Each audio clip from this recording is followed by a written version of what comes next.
আরবকে শায়েস্তা করে পুলিশে দিয়ে জঙ্গলের সম্পদকে রক্ষা করলো রাঙা। হ্যাঁ বন্ধুরা, আমরা এমনটাই দেখতে পাবো রাঙামাটি তীরন্দাজ ধারাবাহিকের আগামী পর্বগুলোতে। রাঙা তার মাকে নিয়ে বাড়ি ফিরে আসে, আর বিহুর হঠাৎই জ্বর আসে এক অজানা ভাইরাসে। রাঙার মা গাছের শিকড় বাকড় দিয়ে ওষুধ বানিয়ে বিহুকে খাইয়ে বিহুর চিকিৎসা করে। এরপর বিহুকে তড়িঘড়ি করে হসপিটালে নিয়ে যাওয়া হয়। তবে ডক্টর জানায় বিহুর জ্বর অনেকটাই কমেছে, কিন্তু শরীরের কোনো একটা অঙ্গ অকেজ হয়ে যেতে পারে। অপরদিকে আরফ জঙ্গলের মূল্যবান সম্পদ হাতানোর জন্য হিংস্র হয়ে ওঠে। এরপর বৃন্দাও যায় আরফের সাথে চক্রান্ত করতে। আরফের কথা মতো বৃন্দা নজর রাখে রাঙার মা টগরমণির ওপর। তবে বৃন্দার ভাবভঙ্গি ও চালচলন দেখে রাঙার মার মনে খটকা লাগে। এরপর বিহু অনেকটা সুস্থ হয়ে বাড়ি ফিরে আসে। রাঙার মা রাঙাকে সবটা জানায় বৃন্দার ব্যাপারে। রাঙা সত্যজিৎকে বলে বৃন্দার উপর নজর রাখতে।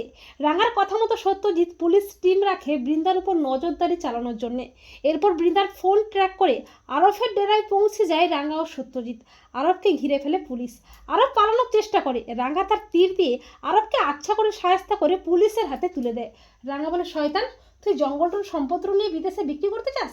এই রাঙাবতী আর তার মা টগরমণিটা থাকতে তোর সেই আশাটা কোনোদিন পূরণ হবে নাই। এখন তুই যা, জেলের ঘানিটা টেনে আন।